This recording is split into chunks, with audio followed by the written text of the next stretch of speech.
What's up, YouTube? So you're checking out a Discraft Z Buzzz SS. This one's not going to be in my next in the bag video, so I figured while I still have it before I trade it off, I would do a quick review of it so you guys can know my thoughts on it, and also if you're kind of looking into the disc, give you some data points to work with as far as whether or not you want to add this disc to your collection. First of all, like as I go forward with this project, if I'm going to keep doing disc reviews, that they seem to be pretty well received, I guess. But if I'm going to keep doing disc reviews, a foundational concept is going to be the fact that it's going to take something extremely special to work its way into my bag right now. I've been simplifying my bag more and more and more over this summer. I've lost some discs, and I've just decided to just get rid of a couple of different molds altogether and really simplify my drivers especially and stuff like that. I'm adding some new stuff to test, as well, but for something to find a permanent place in my bag, it's going to take a lot. It's going to be quite special, probably just because I'm actually working with a smaller bag right now, and I just can't fit extra discs in there, so anything that might be kind of questionable, I'm just not going to end up carrying it. So just because it's not going in my bag doesn't mean I don't like it. That's, first of all, I don't want you to think, guys, I'm just reviewing these crappy discs just to get views or whatever. It's a good disc. I could definitely recommend it, but it's just not for me. So the Buzzz SS, basically it's a straighter, more understable version of a regular Z Buzzz. It's got a slightly different profile to it, and usually they have a little bit more of a dome on top. This one's pretty flat. It's got a slight dome to it. It's not as flat as like this Flex Buzzz, but it's not as much as some of the older runs. So like the ones that have the Eric McCabe signature Buzzz SS, those ones I believe are pretty much all have more of a dome top than these newer runs, like this one. And therefore they have more glide, and it might be different in stability. They might be different in stability, but I'm not sure about that. I do know that the more domey ones definitely have more hang time, just a little more glide. This one didn't seem bad in the glide department, but I wasn't really like, wow, it really stands up and goes. So I tested it against another kind of flippy mid-range that I've been working back into my bag, really liking lately. You'll see in my next in the bag for sure is a max weight ESP Meteor. I'm digging this disc for sure. I used to have a 165 Meteor that was kind of domey, and it got tough for me to control it, but I'm really liking this max weight one for sure. And then I have my Flex Buzzz. So I'll kind of sandwich them in here so you can see the difference. Hopefully you can see the difference in the rim profiles.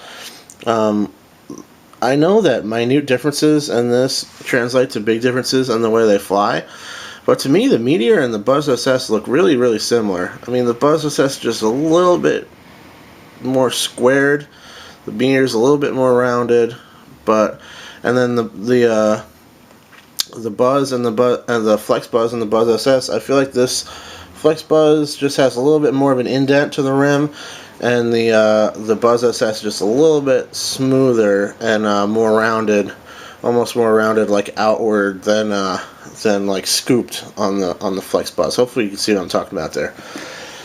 So in flight, it definitely flies less stable than this Flex Buzzz, no question about it. This Flex Buzzz is real nice if you want one that'll finish pretty strong on the left. Even if you throw it a lot of snap, you'll snap it out there, it'll turn up and ride, it'll flip up and ride, but it'll still finish pretty predictably to the left. Nice disc. But I can't use it for everything. I really liked my X Buzzz a lot better for left to right throws. Now I'm dialing in this Meteor again, that I can really work the left to right pretty well with it, so it's not as big of a deal. This guy right here is a little bit trickier for me to work the left to right with than the Meteor. It's a little less flippy for sure. The Meteor is faster as well, and I think has more glide. So if you're a beginner trying to pick up distance and on a nice straight line mid range, I would definitely recommend checking out a Meteor for beginners. But I think a Buzzz SS or any Buzzz would be a great choice as well. It's just going to finish a little bit more to the left for you. The other thing about this guy is it'll have a pretty nice little skip up to the bucket, so you got to factor that into your upshot or whatever your short drive that you're using this thing for, and you know, play it out to the right a little bit more, let it slide up into the left. The reason I bought this is because I lost my Buzzz. I wanted to try to replace it and see if I like these, because I could buy one of these fresh off the shelf and it'll fly the same way. And my Buzzz was broken in, which is why I liked it so much. But I think I'm just going to switch back to the Buzzz, if for no other reason because they have a little bit more glide, the X plastic, and I just like the grip a little bit more. But it's a good straight flyer. This one would be a good one for people who have a little bit less power, that can't really maximize the flight of a Buzzz, of a regular Z Buzzz or a Flex Buzzz. You know, so if you want it to really just hold the line and then finish soft to the left, you know, if you have low power shots, it'll do that for you.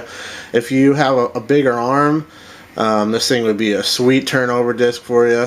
I'm sure anyone with a nice arm could flip it real easy. I can flip it pretty easy if you give it the angle and stuff, but if I throw it flat, it'll flip a little bit as well. So you know, to get it to go straight, I'm giving it a little hyzer, or I'm throwing it flat and taking some energy off of it. But yeah, so a great turnover Buzzz, or turnover mid-range for more experienced players, and then for, you know, guys with kind of regular power, you can throw it on a little hyzer and pop it up straight. You can get it to kind of flex a little bit. You can still throw it left to right for sure if you give it the angle.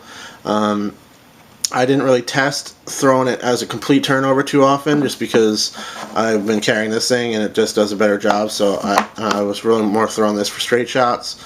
But it does a good job. I definitely like the disc. It's narrowly... honestly, sometimes I buy discs like this and I really do like them, but I love to trade on Discaroo, so I buy, and I realize that it's like, oh, I'm not like super thrilled with it, so I'll put it up there, and then I know it's a good disc and I can trade it for something else, and then I can try something else. It's kind of like my own silly obsession with trading and stuff. But overall, I like the Buzzz SS. I definitely recommend it. Like I said, beginners, would be a good disc for you. Ladies, maybe you know, kids as well. Probably be a nice straight flyer for you guys. It'll definitely be useful to people of higher skill level as well, for left to right shots, soft line straight shots, and for big arms you could throw it on a hard hyzer and flip it up, and you could definitely get it to flip pretty easy completely for like a turnover mid-range. So that's my review. Hopefully you guys like it, and thanks for watching, guys. Cheers.